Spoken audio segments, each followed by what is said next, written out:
Imagine you wake up early in the morning to go for a jog. The sun has just risen, the birds are chirping, and the morning breeze greets your skin. You put on your running shoes and you're out. However, after just a few minutes, you stop in your tracks and gaze at a horrific sight by the side of the streets. It's a human head, just laying there. What will you do? Scream?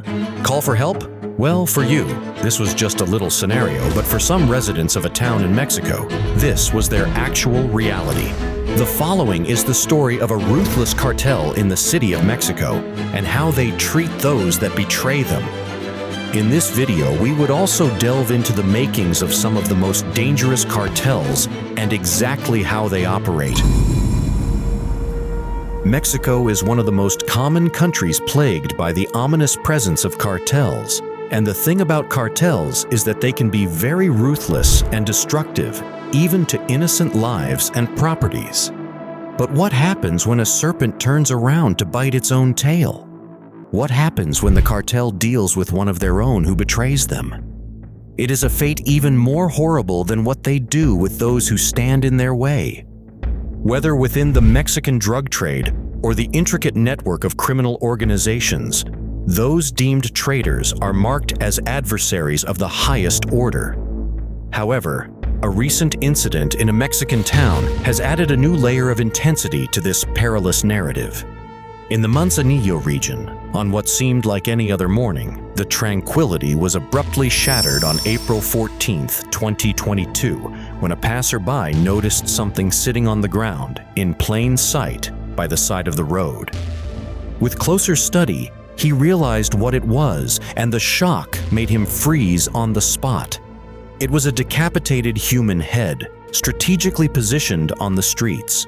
But right by the head lay a note that served as a grotesque calling card, the unmistakable signature of the notorious Sinaloa Cartel. News of this gruesome incident spread rapidly, casting a dark shadow over the once peaceful town. Law enforcement swiftly responded, treating the crime scene with the precision of a scripted thriller. As they meticulously documented the remains and the accompanying ominous note, an air of tension lingered, underscoring the gravity of the situation. The victim's identity, concealed amidst the shadows of the cartel's foreboding message, became a closely guarded secret. The note, strategically placed beside the severed head, conveyed a grim prophecy, an undeniable fate for all who dare betray. The cartel's sinister warning echoed through the region, leaving an indelible mark on the collective consciousness. The note read, "This will be the fate of all turncoats, just as well for any rival Jalisco gunman. We already have everyone located. Everyone will end up like this individual." And just to make sure there was no question about it, it was signed Labradola from the Sinaloa Cartel.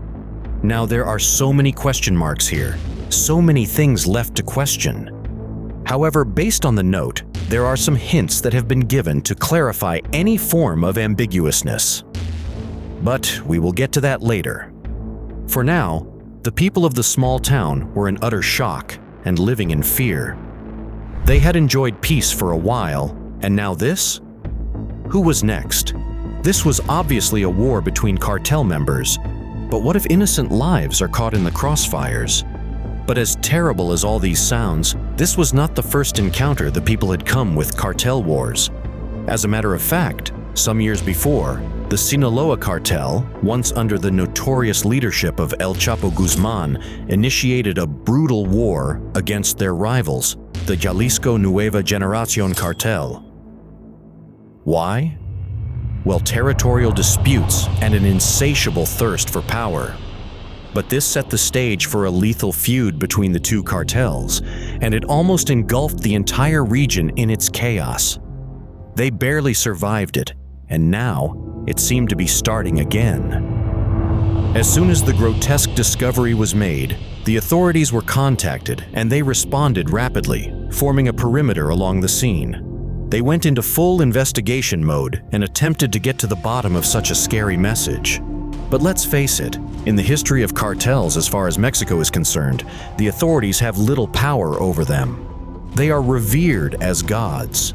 They do what they like, when they like, and they answer to no one but their cartel leaders. In February that same year, something scary happened that proves that the authorities have zero control over the cartels. The same Sinaloa Cartel and their rival, the Jalisco Cartel, were involved in another feud, perhaps the same feud that resulted into the grotesque message on the side of the street. And just to ensure the authorities stayed out of their way, they sent a bold message to the government by mounting a large banner displayed clearly in the busiest part of the city. The message on the banner read, "It's not that I'm trying to help you guys out. We're locals, so don't get involved with us. I want it to be made clear that this conflict is between the cartels." Amidst this turmoil, the Sinaloa Cartel took a surprising turn by forming an alliance with another notorious criminal organization, La Familia Michoacana.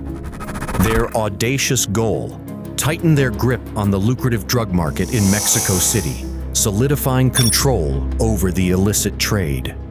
Recent arrests unveiled the extent of this formidable alliance, exposing a criminal network so extensive that it seemed almost unfathomable. In the face of an unrelenting drug war that has ravaged Mexico for years, ordinary citizens find themselves caught in the crossfire of ruthless cartels vying for supremacy. The imprisonment of El Chapo has left a power vacuum, intensifying the thirst for dominance among criminal factions.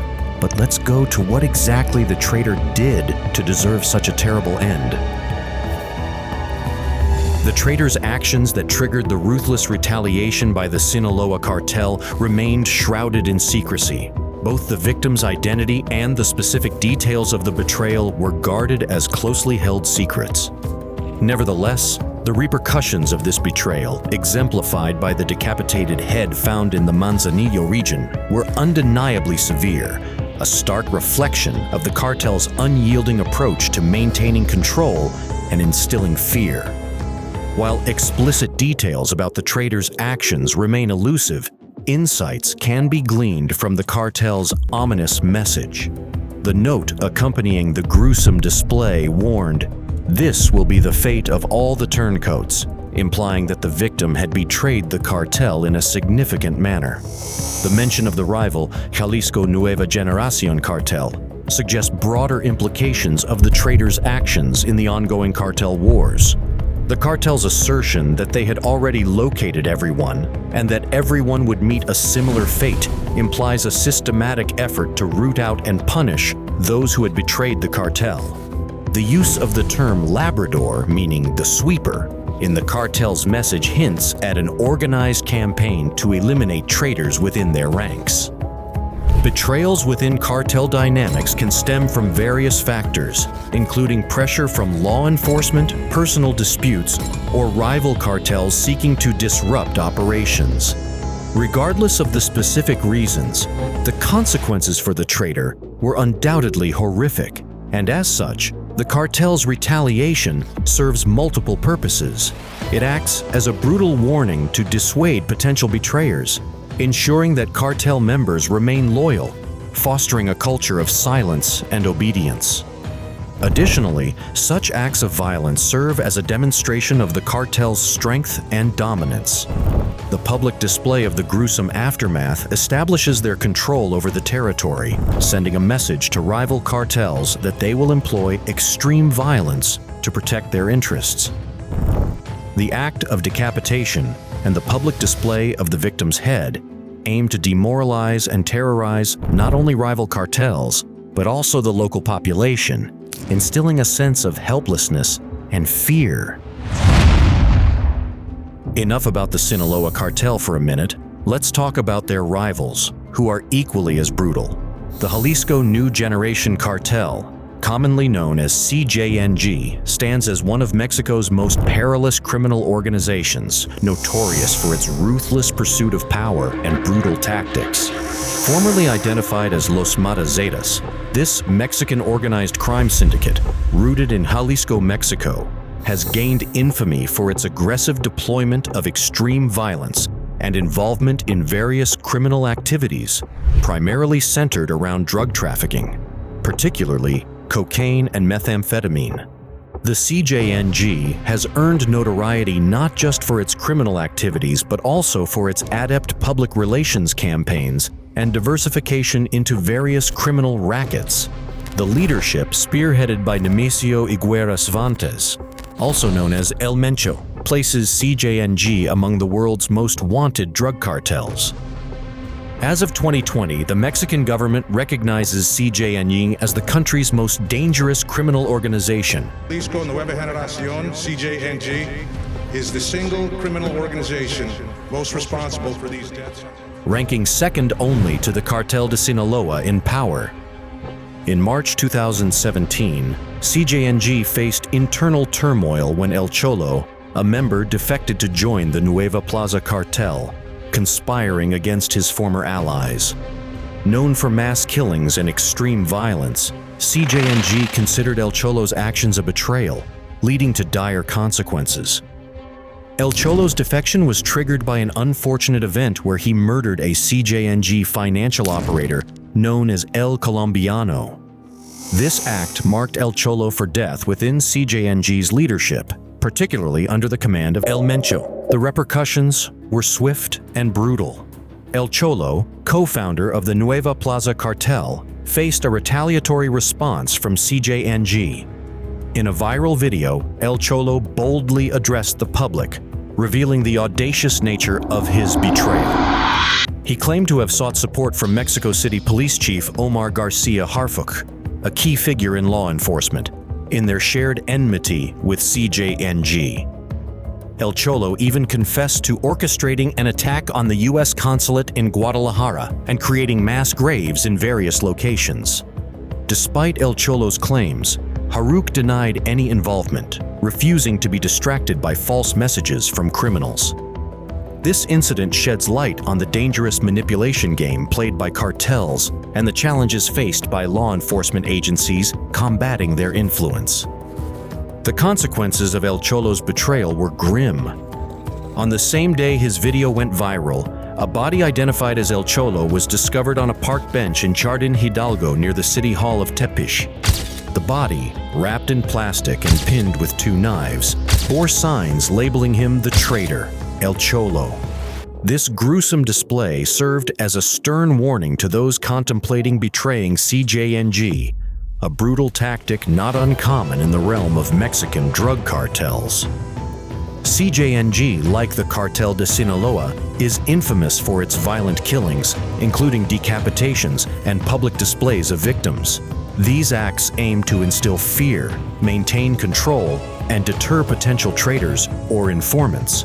The audacity to betray a formidable cartel like CJNG likely arises from personal grievances, internal rivalries, and the pursuit of personal gain or survival.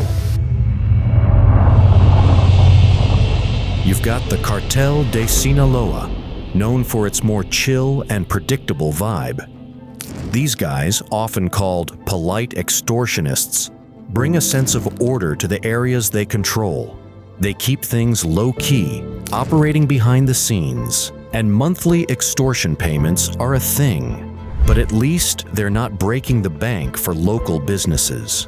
Plus, they play a part in local governance, keeping government officials at bay and dealing with issues like kidnappings and petty crimes.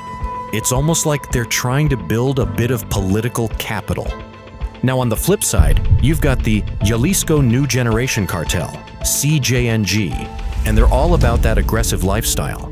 These guys don't mess around. Their rule is characterized by brutal violence, creating an atmosphere of fear and unpredictability. No polite extortionist vibes here. It's more like dominance through sheer ruthlessness. But here's the kicker. These cartel strategies aren't one-size-fits-all. The Cartel de Sinaloa, for instance, might be deeply embedded in one region, offering a range of services, while in another place, they're more hands-off, stepping in only when things get too intense. And it's not just about violence and extortion. Both cartels are playing the long game, building social capital and doing some local governance. The Sinaloa Cartel, for instance, throws financial support at community initiatives, churches, schools, and parties. It's like they're trying to win hearts and minds while still calling the shots. But let's be real. The influence of these cartels poses major challenges for Mexican society. It's a tricky situation where communities often feel left in the lurch by the government, leaving cartels to call the shots. Fixing this mess needs more than just beefing up security. We're talking about dealing with poverty, lack of opportunities, corruption, and more. It's a big puzzle, and a solution needs to tackle it from all angles. If you enjoyed this video, do subscribe to the channel and share it with a friend or two. Who should we cover next? Let us know in the comments.